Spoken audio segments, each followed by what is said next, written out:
भगवान शिव ने बताया कि कलयुग की स्त्रियां किस श्राप के कारण पर आए पुरुषों में रथ रहती है। मित्रों, एक बार देवी पार्वती भगवान शिव के साथ कैलाश पर्वत पर बैठे हुए बातचीत कर रहे थे। तभी चर्चा के दौरान देवी पार्वती ने भगवान शिव से पूछा, हे प्रभु, मुझे कलयुग अत्यधिक अशुद्ध और अशुभ प्रतीत होता है। मैंने देखा है कि कलयुग में कई महिलाएं अपने पतियों के साथ विश्वासघात कर रही हैं और अन्य पुरुषों के साथ संबंध बनाती हैं। वह छोटी छोटी बातों पर वे अपने पतियों को त्याग देती हैं। कलयुग की महिलाएं अपने पतियों से पहले खाना खा लेती हैं और उनकी आज्ञाओं का पालन नहीं करती। पतियों के प्रति महिलाओं में कोई आदर नहीं रह गया है। हे प्रभु, ऐसा क्यों हो रहा है? क्या किसी ने उन्हें कलयुग में स्त्रियों को शापित कर दिया है, जिससे वे इस प्रकार का अनैतिक आचरण करती हैं? इन महिलाओं में शुद्धता का कोई अंश भी नहीं दिखाई देता। कई महिलाएं पथभ्रष्ट होकर बिना किसी नैतिक अनुशासन के आचरण कर रही हैं। हे संपूर्ण सृष्टि के स्वामी, आप इस ब्रह्मांड के प्रत्येक कण में निवास करते हैं और सब कुछ जानते हैं। तो फिर हमें महिलाओं के इस व्यवहार में इतना बड़ा परिवर्तन क्यों दिखाई दे रहा है? कृपया इस रहस्य का उद्घाटन करें और मेरी मन की आशंकाओं को दूर करें। भगवान शिव ने उत्तर दिया, हे देवी, आज आपने एक अत्यंत महत्वपूर्ण प्रश्न पूछा है जो विश्व कल्याण के लिए है। आपने जो कुछ भी कलयुग की महिलाओं के बारे में देखा है वह सत्य है। यह उनके ऊपर कलयुग द्वारा दिया गया एक शाप है। इससे संबंधित एक प्राचीन कथा है और आज मैं आपको वह कथा सुनाऊंगा। हे देवी, ध्यानपूर्वक सुनिए। जो कोई भी इस कथा को सुनता है वह समस्त पापों से मुक्त हो जाता है और उसका जीवन सुखमय हो जाता है। जो स्त्री इस कथा को ध्यानपूर्वक सुनती है उसे सुहागिन का वरदान मिलता है और वह कभी अशुद्ध नहीं होती। यदि कोई स्त्री इस कथा को पूरे मन से सुनती है तो उसे धर्मपरायण पति का आशीर्वाद प्राप्त होता है। देवी पार्वती ने कहा, हे प्रभु, यह मेरा सौभाग्य है कि मैं आपके मुख से इस कथा को सुनने जा रही हूँ। कृपया इसे मुझे सुनाएं। भगवान शिव ने कहा, हे देवी, मानवता के कल्याण के लिए मैं आपको यह कथा सुनाने जा रहा हूं, इसलिए ध्यानपूर्वक सुनिए। दोस्तों, यह कथा सत्य घटना पर आधारित है जो लगभग 5000 वर्ष पूर्व कलयुग के आरंभिक दिनों में घटित हुई थी। आइए इस कथा के माध्यम से हम उस समय की घटनाओं से अवगत होते हैं। भगवान शिव देवी पार्वती से कहते हैं, हे प्रिय, पूर्व काल की बात है। निषद्ध देश के महाराज वीरसेन का एक पुत्र था जिसका नाम नल था। वीरसेन के पश्चात नल को निषद्ध देश का राजा बना दिया गया। राजा नल अत्यंत रूपवान और समस्त गुणों से युक्त थे। साथ ही उन्हें समस्त शास्त्रों और वेदों का ज्ञान था और उन्हें अस्त्र शस्त्र में महारथ प्राप्त थी। किंतु राजा नल को एक बुरी आदत थी। वे चौसठ खेलने में व्यस्त रहा करते थे। उन्हीं दिनों में विदर्भ देश में भीम नाम के एक राजा राज्य करते थे। वे भी राजा नल के समान ही सर्वगुण संपन्न, पराक्रमी, बुद्धिमान और कार्यकुशल थे। महाराज भीम ने दमन ऋषि को प्रसन्न करके उनसे वरदान में 4 संतानें प्राप्त की थीं। उनमें से उनके 3 पुत्र थे और एक पुत्री थी। पुत्रों के नाम दम, दांत और दमन थे और पुत्री का नाम दमयंती था। महाराज भीम की पुत्री दमयंती साक्षात लक्ष्मी के समान रूपवान थी। उसके बड़े बड़े नेत्र थे। देवताओं, गंधर्वों और यक्षों में भी इतनी सुंदर स्त्री देखने को नहीं आती थी। उन दिनों में कितने ही विद्वान लोग निषद्ध देश में महाराज नल के यहां पर जाते थे तो उनके सामने दमयंती की प्रशंसा किया करते थे।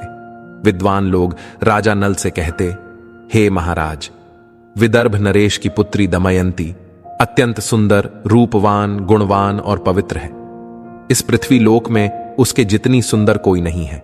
और निषद्ध देश के लोग जब दमयंती के नगर विदर्भ में जाते तो वे दमयंती के सामने महाराज नल के रूप, यौवन, पराक्रम की प्रशंसा किया करते थे। इस प्रकार से उन दोनों के हृदय में एक दूसरे के प्रति अनुराग अंकुरित हो गया। फिर एक दिन की बात है, महाराज नल अपने राजमहल के उद्यान में टहल रहे थे। उसी समय उनकी दृष्टि कुछ हंसों पर पड़ी। तब महाराज ने उन हंसों में से एक अत्यंत सुंदर हंस को पकड़ लिया। तब वह हंस महाराज नल से दया की याचना करते हुए कहने लगा, हे राजन, यदि आप मुझे छोड़ देंगे तो मैं विश्व सुंदरी राजकुमारी दमयंती के पास जाकर आपके गुणों का ऐसा वर्णन करूंगा कि वह आपसे ही विवाह करेगी। महाराज नल ने अनेक विद्वान लोगों के मुख से दमयंती के सुंदर रूप की चर्चा पहले ही सुनी हुई थी और वे मन ही मन दमयंती को पाने की इच्छा भी रखते थे। वे दमयंती से विवाह करना चाहते थे। जब उस हंस ने महाराज के सामने ऐसा प्रस्ताव रखा तो वे बहुत प्रसन्न हुए और उन्होंने उस हंस को छोड़ दिया। फिर वे सभी हंस उड़कर विदर्भ देश में गए और वहां जाकर वे राजकुमारी दमयंती के उद्यान में घूमने लगे। जब राजकुमारी दमयंती अपने उद्यान में टहल रही थी तो उन्होंने उन सुंदर सुंदर हंसों को देखा और वे उन्हें पकड़ने के लिए उनके पीछे चलने लगी। तब उन हंसों में से एक हंस राजकुमारी से बोला, हे राजकुमारी दमयंती, हम निषद्ध देश से आए हैं। वहां के राजा का नाम नल है। वे बहुत ही सुंदर और पराक्रमी है। उनके समान सुंदर और तेजस्वी राजा इस पृथ्वी लोक पर कोई नहीं है। वे साक्षात कामदेव का ही स्वरूप है। यदि आप उनसे विवाह कर लोगी तो आपका जन्म सफल हो जाएगा। जिस प्रकार से आप स्त्रियों में सबसे अधिक रूपवान हो, ठीक उसी प्रकार से महाराज नल भी पुरुषों में सबसे अधिक सुंदर और बलवान है। आप दोनों की जोड़ी उत्तम रहेगी। राजकुमारी ने पहले ही महाराज नल के विषय में सुन रखा था और फिर इस हंस के मुख से राजा नल की प्रशंसा सुनकर वह आश्चर्यचकित हुई और सोचने लगी, यदि यह हंस भी राजा नल की प्रशंसा कर रहा है तो वे सचमुच में कितने सुंदर और वीर होंगे।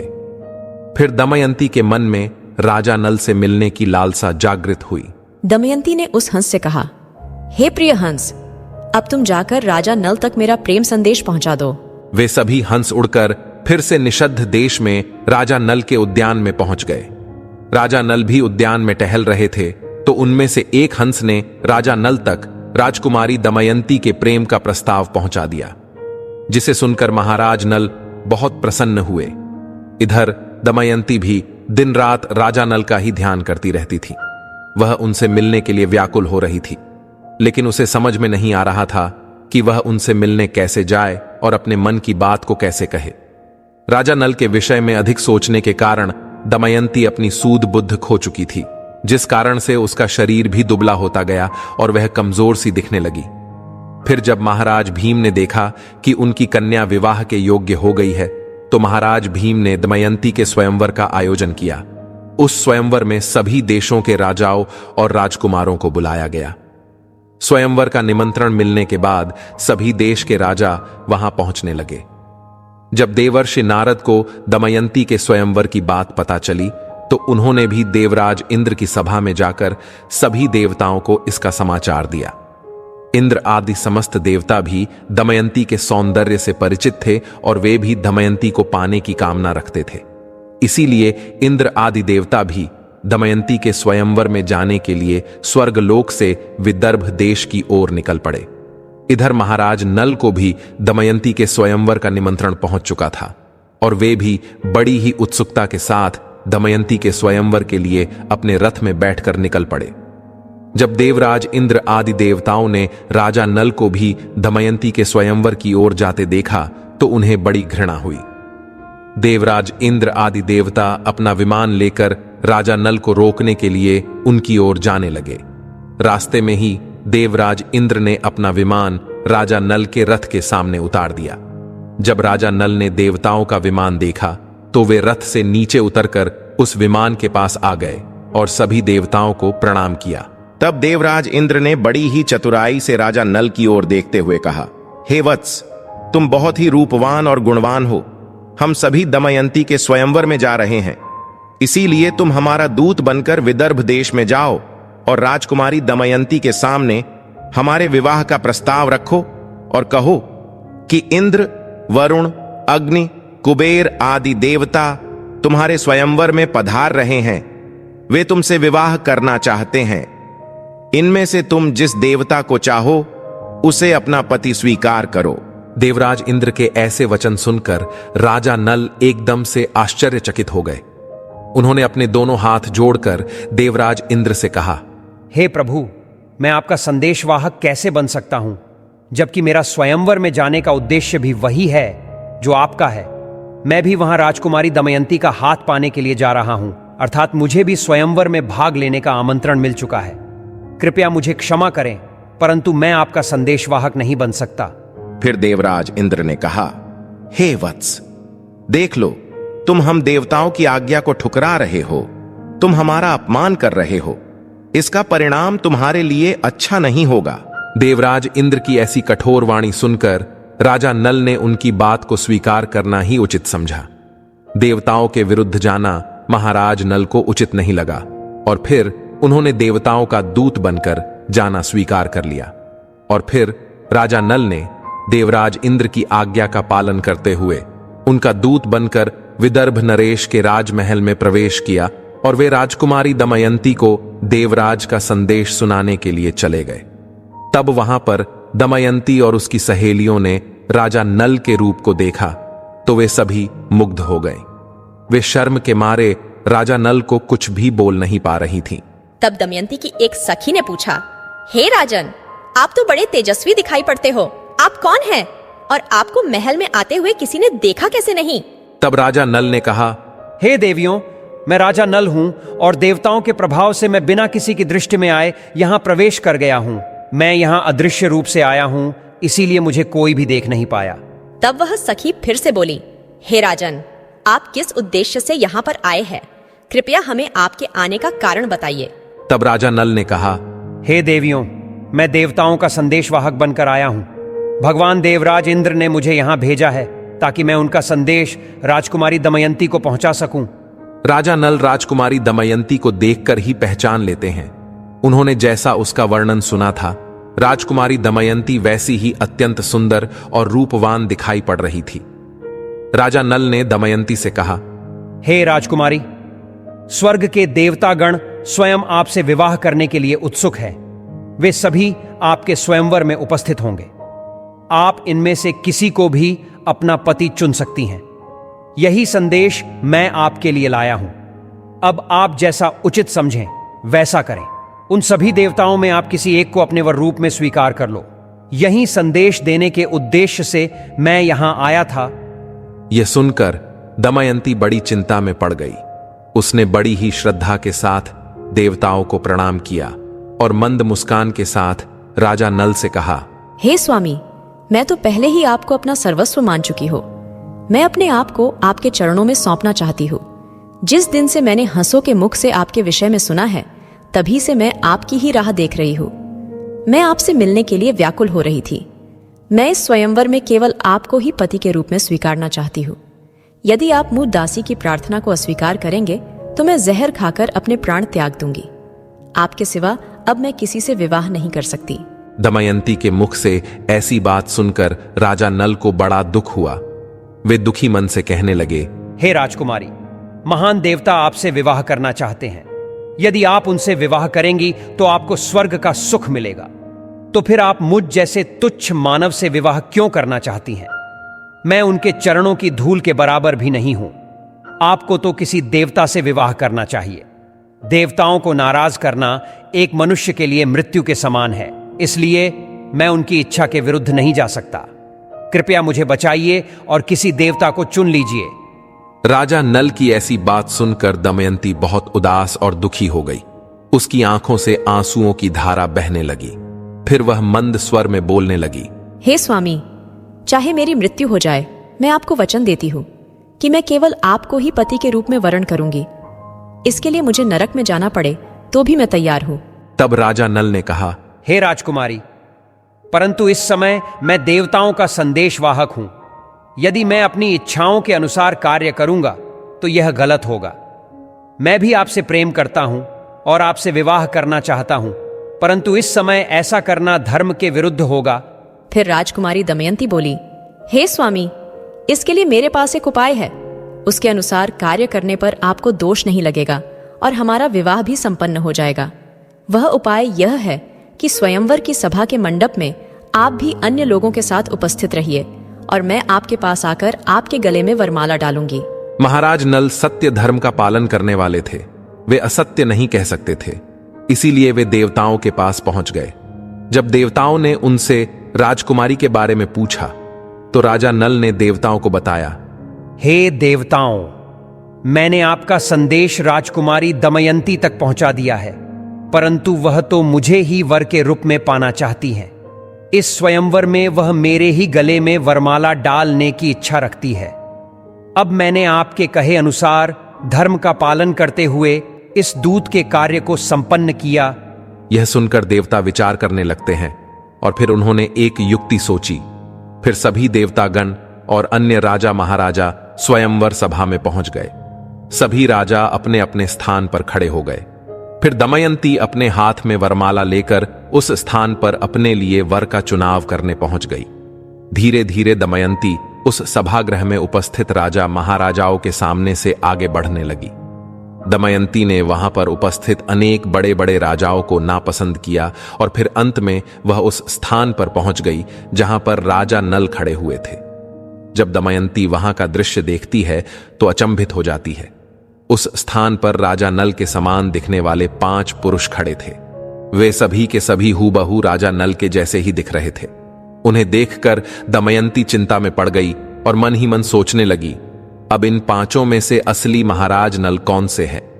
सभी ने एक समान वस्त्र पहने हैं और सभी एक जैसे ही दिखाई पड़ रहे हैं।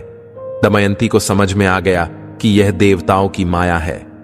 फिर दमयंती ने जान लिया कि अब इस समस्या से बाहर निकलने के लिए देवताओं से सहायता मांगनी चाहिए। फिर दमयंती वहीं पर खड़ी होकर देवताओं से प्रार्थना करने लगी और उनकी स्तुति करने लगी। हे देवताओं, मैं आपको प्रणाम करती हूँ। समस्त मनुष्यों के कल्याण के लिए आप सभी सदैव कार्यरत रहते हैं। आपके बिना सृष्टि का संतुलन भी बिगड़ जाएगा। इस सृष्टि के आधार इन सभी देवताओं को मैं प्रार्थना करती हूँ कि मुझे दिव्य दृष्टि प्रदान कीजिए कि मैं अपने पति को सही से पहचान सकूं। दमयंती की स्तुति से सभी देवता गण प्रसन्न हुए और उन्होंने दमयंती को दिव्य दृष्टि प्रदान की, जिससे वह अपने पति राजा नल को पहचान सके। दिव्य दृष्टि प्राप्त होते ही दमयंती ने राजा नल को पहचान लिया और उनके गले में उसने वरमाला डालकर उनका वरण कर लिया। स्वयंवर हो जाने के पश्चात सभी देवताओं ने राजा नल और दमयंती को आशीर्वाद दिया और स्वर्ग की ओर चले गए। जब सभी देवता स्वर्ग की ओर जा रहे थे, तभी उसी समय मार्ग में उनकी भेंट कलयुग से हो जाती है। देवराज इंद्र उससे पूछते हैं, हे कलयुग, तुम कहां जा रहे हो? अभी तुम्हारे आने में कुछ समय शेष है। तब कलयुग कहता है, हे देवराज, मैं दमयंती के स्वयंवर में जा रहा हूं, उससे विवाह करने के लिए। यह बात सुनकर सभी देवताओं को बड़ी हंसी आ गई। देवराज ने कहा, दमयंती ने हम देवताओं का वरण नहीं किया, तो वह तुम्हारा क्या करेगी? हे कलयुग, स्वयंवर तो पहले ही समाप्त हो चुका है और दमयंती ने राजा नल को वरमाला पहनाकर अपने पति के रूप में स्वीकार कर लिया है। यह सुनकर कली को बड़ा ही क्रोध आया। उसे यह सब कुछ अपमान के जैसा प्रतीत हुआ और कहने लगा, यह तो अनर्थ हो गया। उस दमयंती और नल ने तो देवताओं का भी अपमान कर दिया है, इसीलिए उन्हें अवश्य दंड मिलना चाहिए। तब देवताओं ने कहा, हे कलयुग, दमयंती ने हमारी आज्ञा प्राप्त करके ही नल का वरण किया है। वास्तव में नल सर्वगुण संपन्न है और वही दमयंती के योग्य है। वह शास्त्र धर्म का ज्ञाता है और सत्य धर्म का पालन करता है। इसीलिए उसे दंड देने का अर्थ है किसी पुण्यवान ब्राह्मण को नरक में डालना, जो कि एक महापाप है। इतना कहकर सभी देवता अपने स्थान को चले गए। लेकिन फिर जब कलयुग पृथ्वी लोक पर पहुंचा तो वह वहां द्वापर से मिला और उसके साथ चर्चा करने लगा। कलयुग ने द्वापर से कहा, हे भ्राता, मुझे राजा नल पर अत्यधिक क्रोध आ रहा है और मैं इस क्रोध को शांत नहीं कर पा रहा हूं। इसीलिए मैं राजा नल के शरीर में प्रवेश करूंगा और उसे राज्य विहीन कर डालूंगा और फिर दमयंती भी उसका साथ छोड़कर चली जाएगी। राजा नल को 64 खेलने का बड़ा शौक है, इसीलिए तुम 64 के पासों में प्रवेश करके मेरी सहायता करो। फिर द्वापर ने भी कलयुग की बात मान ली। फिर द्वापर और कलयुग दोनों ही महाराज नल की राजधानी में गए। उस स्थान पर जाने पर कली को राजा नल के शरीर में प्रवेश करने के लिए कोई स्थान नहीं मिल रहा था। वह राजा नल के शरीर में घुसने के लिए केवल राजा की एक भूल का इंतजार करने लगा। इस तरह बहुत समय बीत गया, लेकिन कली राजा नल के शरीर में नहीं घुस पाया। फिर 12 वर्ष बीत जाने के बाद राजा नल ने एक भूल कर दी। राजा नल संध्या के समय लघु शंका करने के लिए चले गए और फिर बिना हाथ पैर धोए ही भोजन करने बैठ गए। यह अपवित्र अवस्था देखकर कलयुग ने राजा नल के शरीर में प्रवेश कर लिया। फिर कलयुग ने अपना दूसरा रूप महाराज नल के भाई के पास भेज दिया। राजा नल का भाई पुष्कर दूसरे नगर में निवास करता था। कली ने वहां पर जाकर पुष्कर से कहा, हे राजन, मैं कली पुरुष हूं और मैं तुम्हें तुम्हारे भाई का सारा राज्य दिलवा सकता हूं। तुम राजा नल को 64 खेलने के लिए चुनौती दो, मैं जीतने में तुम्हारी मदद करूंगा। राजा नल का भाई पुष्कर कली की बात को मान लेता है। फिर वह पुष्कर निषद्ध देश में आता है और अपने भाई नल को दमयंती के सामने ही 64 खेलने की चुनौती देता है। दमयंती के सामने पुष्कर की 64 खेलने की ललकार को राजा नल सहन न कर सके और उन्होंने भी उसकी चुनौती को स्वीकार कर लिया। राजा नल ने 64 खेलने का निश्चय किया। फिर खेल प्रारंभ हुआ। उस समय नल के शरीर में कलयुग प्रवेश कर चुका था और पासों पर द्वापर युग का नियंत्रण था। इसी कारण से नल जो कुछ भी जुए में लगाते वो हार जाते थे। प्रजा और मंत्रियों ने राजा को रोकना चाहा, लेकिन राजा नल अपना सब कुछ हारने तक नहीं रुके। जब मंत्रियों ने रानी दमयंती तक राजा को रोकने का संदेश पहुंचाया, तब दमयंती ने राजा नल से कहा, हे स्वामी, आपकी सारी प्रजा आपके दुख के कारण अचेत हुई जा रही है। कृपा करके रुक जाइए, आप जुए में सब कुछ हार जाएंगे। इतना कहकर दमयंती भी रोने लगी, लेकिन राजा नल कलयुग के वश में होने के कारण उसकी एक बात भी नहीं सुन रहे थे और वे जुआ खेलते रहे। द्वापर का पासों पर नियंत्रण था, इसलिए राजा नल जो भी पासे फेंकते थे उनके प्रतिकूल ही पड़ते। जब दमयंती ने यह सब देखा तो राजा नल के सारथी को बुलाया और अपने बच्चों को रथ में बिठाकर कुंडीनगर को भेज दिया, ताकि राजा नल अपने बच्चों को भी दांव पर न लगा दे। इसके बाद पुष्कर ने राजा नल का सारा धन, साम्राज्य और राजमहल आदि 64 में जीत लिया और फिर वह बोला, हे भ्राता नल, क्या तुम्हारे पास दांव पर लगाने के लिए कुछ और भी शेष है? यदि नहीं है तो तुम दमयंती को भी दांव पर लगा सकते हो। यदि तुम दमयंती को दांव पर लगा दोगे तो मैं तुम्हें तुम्हारा सब कुछ लौटा दूंगा। लेकिन राजा नल दमयंती से अत्यधिक प्रेम करते थे, इसीलिए उन्होंने दमयंती को दांव पर नहीं लगाया। 64 में सब कुछ हारने के बाद राजा नल और दमयंती अपना राज्य छोड़कर जंगल जंगल भटकने लगे। तब उन्हें भोजन तक नसीब नहीं होता था। फिर एक दिन राजा नल ने देखा कि कई पक्षी उनके पास आकर बैठ गए। उन पक्षियों के पंख सोने के समान चमक रहे थे। नल ने सोचा कि अगर मैं इन पक्षियों के पंख प्राप्त कर लूं तो इनसे कुछ धन मिल सकता है। ऐसा सोचकर उन्हें पकड़ने के लिए नल ने उन पर अपने पहने हुए वस्त्र डाल दिए, लेकिन वे पक्षी उनके वस्त्र भी लेकर उड़ गए। असल वे में पक्षी नहीं थे, बल्कि राजा के पास जो राजसी वस्त्र थे उसे कलयुग पक्षी बनकर छीनने को आया था। राजा नल अब निर्वस्त्र होकर बड़ी ही खिन्नता के साथ ऊपर देखता हुआ रह गया और मायूस होकर वह दमयंती के पास पहुंचा और उसे सामने के मार्ग दिखाते हुए कहने लगा, हे दमयंती, इन कई मार्गों को देखो। एक अवंती की ओर जाता है, दूसरा दक्षिण के पर्वतों की ओर और हमारे सामने वाला मार्ग विंध्याचल पर्वत की ओर जाता है। यह पियोशनी नदी समुद्र में समाहित होती है और यह मार्ग कोसल की ओर जाता है। तुम्हें अपने पिता के घर को लौट जाना चाहिए और मेरे साथ इस कष्ट को सहन नहीं करना चाहिए।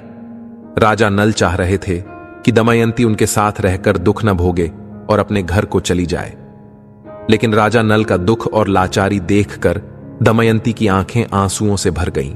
दमयंती ने नल से कहा, हे स्वामी, क्या आपको लगता है कि मैं आपको छोड़कर अकेली कहीं जा सकती हूँ? मैं आपके साथ रहकर ही आपके दुखों को बांटना चाहती हूँ। दुख में आपका साथ देना मेरा पहला धर्म है। ऐसा कहकर दमयंती राजा नल के मन के दुखों को हल्का कर देती है।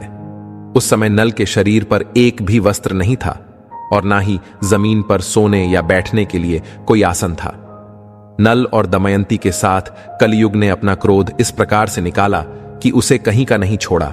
एक ही दिन में राजमहल से निकालकर रास्ते के भिखारी जैसा हाल बना दिया। राजा नल ने सपने में भी अपने इस हाल का विचार नहीं किया होगा। फिर संध्या के समय वे दोनों वहीं पर ही सो गए।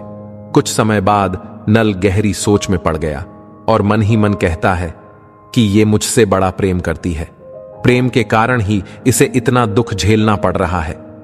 फिर राजा नल ने सोचा कि इसे छोड़कर चला जाऊं तो संभव है कि इसे इन दुखों से राहत मिल जाए और यह चलते चलते अपने पिता के राज्य को चली जाए। यह सोचकर उसने दमयंती की साड़ी को फाड़कर अपना शरीर ढक लिया। दमयंती गहरी निद्रा में थी और राजा नल उसे वहीं छोड़कर निकल गए। शरीर में कलयुग का प्रवेश होने के कारण राजा नल की बुद्धि भ्रष्ट हो गई थी, इसीलिए वे अपनी पत्नी को वन में अकेला छोड़कर वहां से चले गए। जब दमयंती की आंख खुली तो उसने देखा कि राजा नल वहां पर नहीं है। यह देख वह बहुत दुखी हो गई और राजा नल को पुकारने लगी। जब दमयंती को राजा नल बहुत देर तक दिखाई नहीं पड़े तो वह जोर जोर से विलाप करने लगी और भटकती हुई जंगल के बीच पहुंच गई। वहां पर एक विशालकाय अजगर ने दमयंती पर आक्रमण कर दिया। दमयंती उस भयंकर अजगर को देखकर भय से चिल्लाने लगी। तब उसकी आवाज वहीं से गुजर रहे एक शिकारी के कान में पड़ी। वह शिकारी तुरंत ही दौड़कर वहां आया और यह देखकर कि दमयंती को अजगर निगल रहा है, उसने अपने तेज शस्त्र से अजगर का मुंह चीर डाला। फिर उसने दमयंती को अजगर से छुड़ाकर सहारा देकर भोजन करवाया। तत्पश्चात उस शिकारी ने कहा, हे देवी, तुम कौन हो? देखने से तो तुम अप्सरा लगती हो, किंतु इस निर्जन वन में क्यों भटक रही हो? तुम्हारे दुख का क्या कारण है?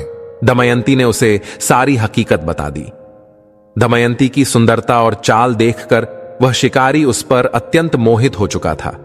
वह दमयंती से मीठी मीठी बातें करके उसे अपने वश में करने की कोशिश करने लगा, लेकिन दमयंती को उसके मन के भाव समझ गए। उसने उस शिकारी की वासना को बहुत रोकना चाहा, उसे भाई तक कह दिया, लेकिन जब वह शिकारी किसी भी प्रकार से नहीं माना तो दमयंती ने उसे शाप दे दिया। दमयंती ने कहा, हे देवताओं, मैंने राजा नल के अलावा किसी और पुरुष का भी चिंतन कभी नहीं किया, और यदि यह बात सत्य है तो यह शिकारी अभी मरकर गिर पड़े। रानी दमयंती के इतना कहते ही उस शिकारी व्याध के प्राण पखेरु उड़ गए और वह उसी जगह पर जलकर भस्म हो गया।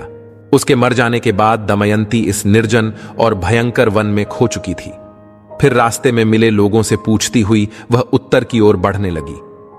भटकते भटकते 3 दिन और 3 रात बीत गए और फिर वो अगले दिन शाम के समय राजा सुबाहु के राज्य में जा पहुंची। वहां उसे सब लोग पागल समझ रहे थे, बच्चे उसे परेशान कर रहे थे। तभी उस राज्य की राजमाता की नजर दमयंती पर पड़ी। राजमाता ने अपनी दासी से कहकर उसे अपने पास बुलवा लिया और उससे पूछा, हे सुंदरी, तुम कौन हो और ऐसे घूमते हुए तुम्हें डर नहीं है क्या? देखने से तो तुम ऊंचे कुल की लगती हो। बताओ, तुम्हारे साथ किसने अशुभ कार्य किया है? तब दमयंती ने कहा, हे माता, मैं एक पतिव्रता स्त्री हूँ, मैं कुलीन हूँ और राजा की धर्म पत्नी हूँ। तब राजमाता ने कहा, ठीक है, देखने से तो तुम कुलीन ही लगती हो, इसीलिए अब तुम हमारे महल में ही रह जाओ।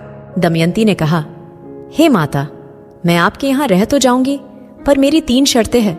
मैं झूठा भोजन नहीं खाऊंगी, मैं कभी भी पैर नहीं धोऊंगी और पर पुरुष से बात नहीं करूंगी।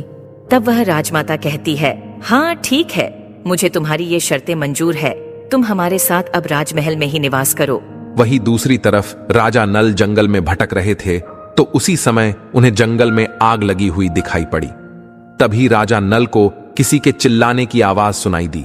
उस आवाज को सुनकर महाराज नल उसकी ओर दौड़ पड़े तो उन्होंने देखा कि एक विशालकाय नाग कुंडली मारकर बैठा हुआ है। उस नाग को देखकर राजा नल ने कहा, हे नागराज, आप कौन हैं और इस वन में यह आग कैसे लगी? तब वह नाग कहने लगा, हे राजन, मेरा नाम करकोटक है। मैंने नारद मुनि के साथ छल किया था, इसीलिए उन्होंने मुझे श्राप दे दिया था। उसी श्राप के कारण मैं चारों ओर से जंगल की आग में फंसा हूं। जब मैंने उनसे क्षमा मांगी तो उन्होंने मुझे कहा था कि जब राजा नल इस जंगल से जा रहे होंगे तो वे तुम्हें स्पर्श करके तुम्हें श्राप से मुक्त कर देंगे। तब तक तुम्हें इसी जंगल में रहना पड़ेगा। इसीलिए हे राजन, मैं जानता हूं आप ही राजा नल हैं और मैं आप ही की राह देख रहा था। कृपया आप मुझे इस अग्निदाह से बचा लीजिए। मुझे इस स्थान से उठाकर मेरे प्राणों की रक्षा कीजिए। यदि आप मेरी रक्षा करते हैं तो मैं आपके हित की बात बताऊंगा और आपका मित्र बन जाऊंगा। अभी मेरा शरीर विशालकाय है, इसे मैं छोटा करता हूं ताकि आप सहजता से मुझे उठा सको। फिर वह करकोटक नाग अपना आकार छोटा बना लेता है। इसके बाद महाराज नल उस नाग को उस अग्नि से बाहर निकालकर सुरक्षित स्थान पर ले जाते हैं। तब वह सर्प राजा से कहता है, हे राजन, अभी तुम मुझे जमीन पर मत रखना, तुम कुछ कदम गिनकर चलो। तब राजा नल 1, 2, 3 कहते हुए चलने लगते हैं और जैसे ही वे 10 कहकर 10वां कदम रखते हैं तभी वह करकोटक नाग महाराज को डस लेता है। उस करकोटक नाग का यह नियम था कि जब कोई दश बोलता है तो वह उसे दंश कर देता था। जैसे ही उस करकोटक नाग ने राजा नल को डस लिया तो वे अचंभित हो गए और उन्होंने उस नाग से कहा, हे नागराज, मैंने तो आपके प्राण बचाए हैं, फिर भी आपने मुझे ही क्यों डस लिया? तब वह करकोटक कहता है, हे राजन, आपको कोई पहचान न सके इसीलिए मैंने आपको डस लिया है। अब आपका रूप भी कुरूप हो गया है। मैं जानता हूं कि कलयुग ने आपको बहुत दुख दिया है। अब मेरे विष के प्रभाव के कारण वह आपके शरीर में रहकर दुख भोगेगा। हे राजन, आपने मेरी रक्षा की है, इसीलिए अब आपको किसी भी हिंसक पशु पक्षी या शत्रु का भय नहीं रहेगा। सब आपसे भयभीत होंगे। अब आप पर किसी भी प्रकार के विष का प्रभाव नहीं होगा और युद्ध में हमेशा आपकी ही जीत होगी। उस करकोटक नाग ने राजा नल को दिव्य वस्त्र प्रदान किए और फिर वह उस स्थान से अंतर्ध्यान हो गया। फिर उसके बाद राजा नल वहां से चलते हुए राजा रथुपर्ण की राजधानी अयोध्या में पहुंचे। वहां पर उन्होंने दरबार में पहुंचकर राजा से कहा, मेरा नाम बाहुक है, मैं घोड़ों को हाँकने और उन्हें तरह तरह की चालें सिखाने का काम करता हूं। घुड़ विद्या में मेरे जैसा निपुण इस समय पृथ्वी पर और कोई भी नहीं है। बाहुक की बातें सुनकर उसे राजा अपने पास रख लेते हैं और उन दोनों की अच्छी मित्रता बन जाती है। राजा नल रथुपर्ण को घुड़ विद्या सिखाते हैं और रथुपर्ण राजा नल को 64 का खेल सिखाते हैं। अब इसी तरह कुछ दिन बीत जाते हैं। उधर जब दमयंती के पिता विदर्भ नरेश को यह समाचार प्राप्त होता है कि उनके दामाद और उनकी पुत्री दमयंती का राज्य उनके हाथ से चला गया है और वे दुखी होकर वन में चले गए हैं, तब उन्होंने अपने राज्य के सुदेव नाम के एक विद्वान ब्राह्मण को राजा नल और दमयंती की खोज करने के लिए भेज दिया।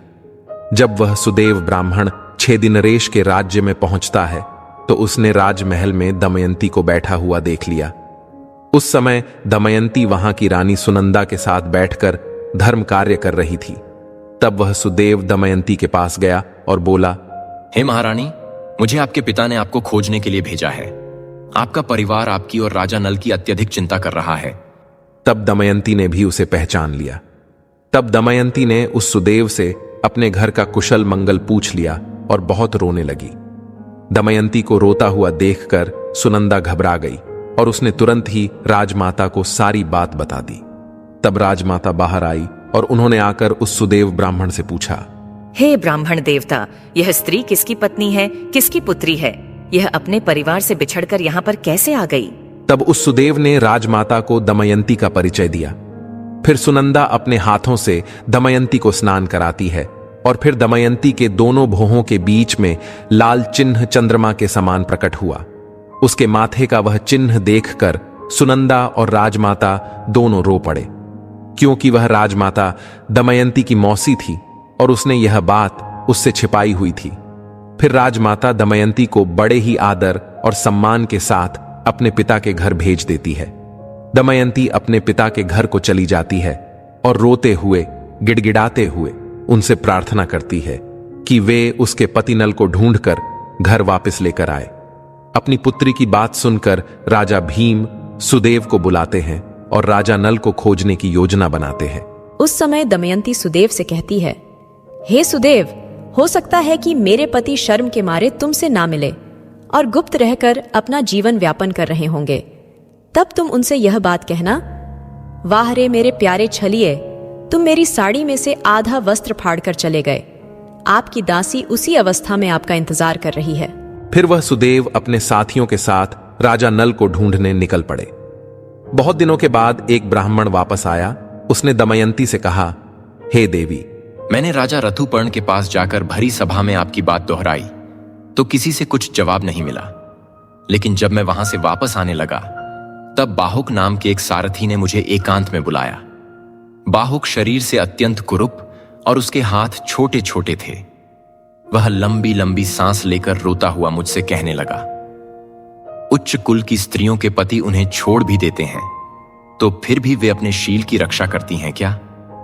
मति भ्रष्ट करने वाला पुरुष उस समय विपत्ति के कारण दुखी और अचेत था, इसीलिए उस पर क्रोध करना उचित नहीं। जब वह अपनी प्राण रक्षा के लिए जीविका चला रहा था तब पक्षी उसके वस्त्र लेकर भी उड़ गए। जब ब्राह्मण ने ये बातें दमयंती से कहीं तो उसकी आंखों में आंसू भर गए। रोते हुए उसने अपनी माता को सारी बात बताई। तब दमयंती की माता ने कहा, यह बात वह अपने पिता से ना कहे, मैं सुदेव ब्राह्मण को इस काम के लिए भेजती हूँ। तब दमयंती ने सुदेव से कहा, हे सुदेव, आप जल्द से जल्द अयोध्या नगरी पहुंचे और वहां पहुंचकर राजा ऋतुपर्ण से कहना कि दमयंती फिर से स्वयंवर कर पति का चुनाव करना चाहती है। वहां बड़े बड़े राजा और राजकुमार आ रहे हैं और स्वयंवर की तिथि कल ही है, इसीलिए अगर आप पहुंच सके तो वहां चले जाइए। जीने अथवा मरने का किसी को पता नहीं है, इसीलिए राजकुमारी दमयंती कल शाम से पहले ही पति का वरण करेगी। यह बात सुनकर सुदेव अयोध्या गए और उन्होंने राजा ऋतुपर्ण से यह सब बातें बता दी। सुदेव की बातें सुनकर राजा ने बाहुक को बुलाया और कहा, हे बाहुक, हमें जल्द से जल्द विदर्भ देश में पहुंचना है। आज हम राजकुमारी दमयंती के स्वयंवर में जा रहे हैं। यह बात सुनकर जैसे नल का कलेजा ही फट गया और उसने सोचा, यह संभव नहीं है कि दमयंती दूसरा विवाह करना चाहती है। फिर नल और ऋतुपर्ण शीघ्रता से रथ में बैठकर विदर्भ देश में आते हैं। घोड़ों की चाल से दमयंती को पता लग जाता है कि हो ना हो इस रथ का सारथी स्वयं राजा नल ही है। जब उसने खिड़की से बाहर झांक कर देखा तो एक कुरूप व्यक्ति रथ की सवारी कर रहा था। दमयंती को पता लग गया कि वहीं राजा नल ही है। वह दौड़ते हुए उनके पास गई और उन्हें गले से लगा लिया।